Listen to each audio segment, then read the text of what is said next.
اعوذ باللہ من الشیطان الرجیم بسم اللہ الرحمن الرحیم اللہم صلی علی محمد و آل محمد۔ میرے تمام سننے اور دیکھنے والے مومنین اور مومنات کو میری طرف سے میرے چینل ناطقِ قرآن کی جانب سے السلام علیکم۔ علم حاصل کرنا جناب سرور کائنات حضرت محمد مصطفیٰ صلی اللہ علیہ وسلم کے فرمان کے مطابق ہر مومن مرد اور عورت پر فرض ہے۔ بڑی بڑی روایات معصومین علیہ السلام سے وارد ہوئی ہیں۔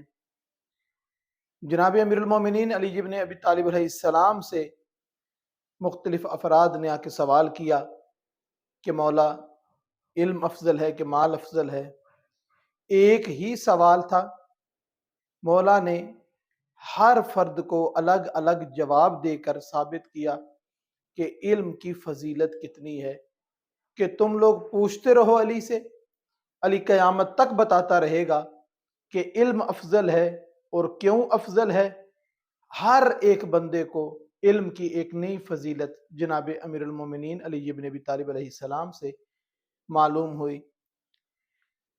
علم حاصل کرنا چاہیے، دینی علم بھی حاصل کرنا چاہیے، دنیاوی علم بھی حاصل کرنا چاہیے۔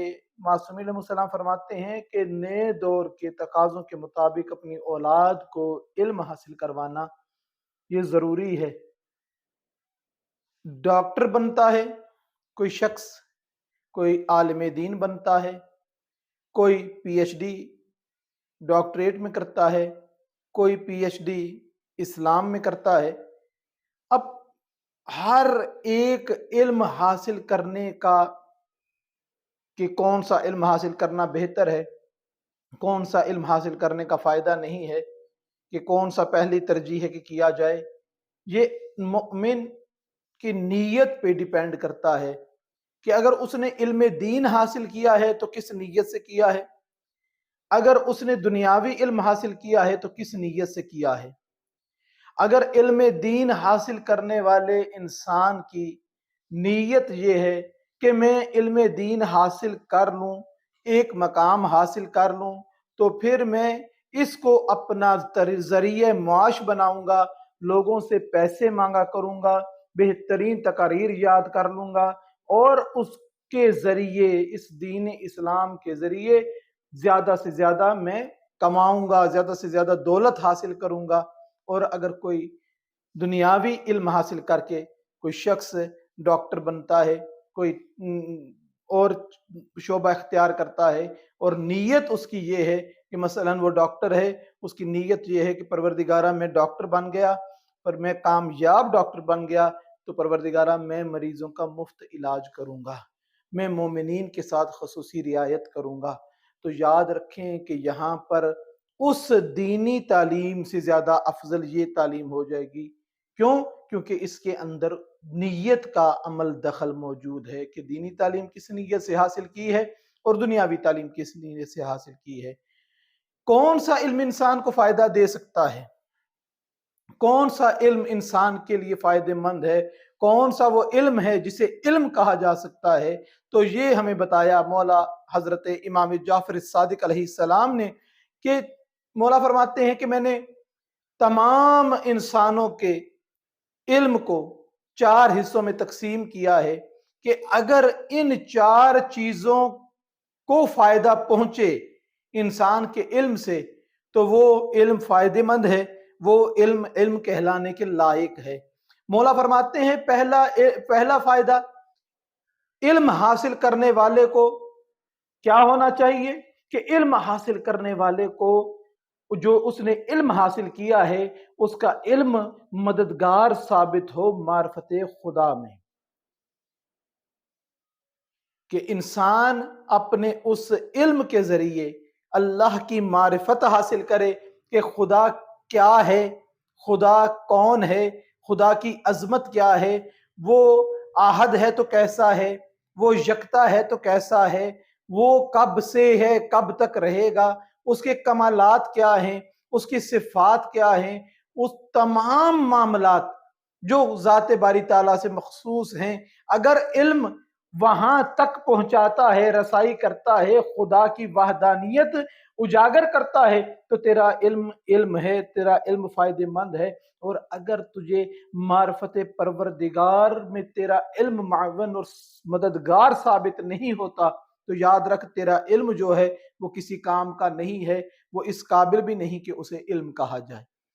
मौला फरमाते हैं कि दूसरा क्या फायदा, दूसरा ये फायदा कि इंसान अपने इस इल्म की बदौलत ये समझ सके कि खुदा ने मुझ पर कौन कौन सी अनायात की हैं, कौन कौन सी रहमतें की हैं, किन किन चीजों को परवरदिगार ने मेरे लिए नेमत बना के मुझे अता किया है।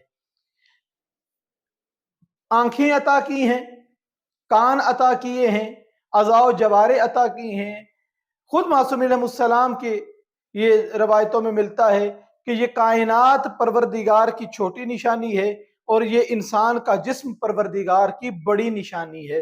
कि अगर इंसान फकत अपने सर से लेके पांव तक जिस्म, रूह और अपने आज़ाए बदन पर तवज्जो करे तो इंसान हैरान और शशदर रह जाए कि खुदा ने इस कदर मुनासिब बनाया इंसान को कि जिसके अंदर बेहतरी की गुंजाइश मौजूद नहीं थी। आप देखते हैं माशाल्लाह डिजिटल दौर है, इंटरनेट इस्तेमाल किया जाता है, मोबाइल इस्तेमाल किए जाते हैं, हर महीने नया मॉडल आ जाता है, कुछ अरसे के बाद नया मॉडल आ जाता है और इंसान अपने पहले वाले मोबाइल को छोड़ता है। क्यों छोड़ता है? कि अब ये जो नया मॉडल आया है इसको बेहतर बनाया गया है, इसके अंदर अच्छी तब्दीलियां पैदा की गई हैं। इंसान कब से है? इंसान जब से है। इसकी दो आंखें भी यही हैं, नाक भी यही है, कान भी ऐसे ही हैं, होंठ भी ऐसे ही हैं और ऐसे परवरदिगार ने बेहतरीन जगह पर इनको फिट किया है कि आज के आने वाला जदीद तरीन दौर भी ये नहीं कह सकता कि अगर आंखें ऐसी ना होती, अगर ऐसी होती, यहां ना होती, कहीं और होती तो ज्यादा बेहतर था। इससे बेहतर और मुनासिब जगह जो खुदा ने रख दी है, इंसान इसका कभी भी तोड़ नहीं कर सकता, इससे बेहतर नहीं बना सकता। अगर आपके ऊपर जो खुदा की नेमतें और अनायतें हैं, अगर मेरा इल्म मुझे इसमें फायदा नहीं दे रहा, मुझे खुदा की नेमतों की शनासाई नहीं करवाता, मौला फरमाते हैं कि तेरा इल्म फिर फायदेमंद नहीं है और ये इल्म इस काबिल भी नहीं कि इसे इल्म कहा जाए। तीसरी कौन सी चीज जो मौला इमाम सादिक अलैहिस्सलाम ने इरशाद फरमाई, तीसरी चीज कि इंसान का जो इल्म है उसकी रहनुमाई कर सके कि तेरे ऊपर कौन सी जिम्मेदारियां आयद होती हैं परवरदिगार की इनायतों के एवज। कि खुदा ने जो तुझे अता किया है, अब तेरी जिम्मेदारी क्या बनती है, तेरी गर्दन पे क्या है। तूने वाजिबात अदा करने हैं, मुस्तहबात का ख्याल करना है, मकरूहात से बचना है, हराम से नफरत करनी है। ये तमाम मामलात अगर इल्म इसमें मावन नहीं है, मददगार नहीं है, मौला फरमाते हैं कि तेरा इल्म फिर इल्म कहलाने के काबिल नहीं है, तेरा इल्म फायदेमंद नहीं है। नीज नंबर 4, मौला हजरत इमाम जाफर सादिक अलैहिस्सलाम इरशाद फरमाते हैं कि कौन सा इल्म फायदेमंद है, किस इल्म को इल्म कहा जा सकता है। तो मौला फरमाते हैं वो इल्म जो तुझे बताए कि कौन से काम करोगे तो दीन के करीब होते चले जाओगे, खुदा के नजदीक होते चले जाओगे, मोहम्मद और आले मोहम्मद के करीब होते चले जाओगे। और वो कौन से काम हैं, कौन से अफआल हैं कि जिनको अंजाम दोगे तो दीन से दूरी अख्तियार होती जाएगी, मोहम्मद और आले मोहम्मद से दूरी होती जाएगी। अगर तो तेरा हासिल करदा इल्म तुझे निशानदही ना कर सके कि दीन के साथ मुंसलिक होने के लिए, मोहम्मद और आले मोहम्मद अलैहिस्सलाम का और खुदा का कुर्ब हासिल करने के लिए तुझे कौन से इकदाम करने हैं और कौन से वो इकदाम हैं जो तुझे खुदा से और दीन इस्लाम से दूर करते हैं, अगर इल्म इसमें रहनुमाई नहीं करता, इसकी निशानदही नहीं करता, तो मौला सादिक अलैहिस्सलाम फरमाते हैं जान लो कि तेरा इल्म इस काबिल नहीं है कि उसे इल्म कहा जाए, ये इल्म फायदेमंद नहीं है। परवरदिगार से दुआ है कि परवरदिगार हमको सही मानों में जो इल्म हासिल करने का तकाजा है उस तकाजे को पूरा परवरदिगार करने की तौफीक अता फरमाए।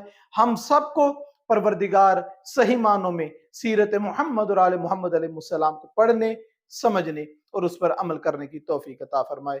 وما علینا الا البلاغ المبین۔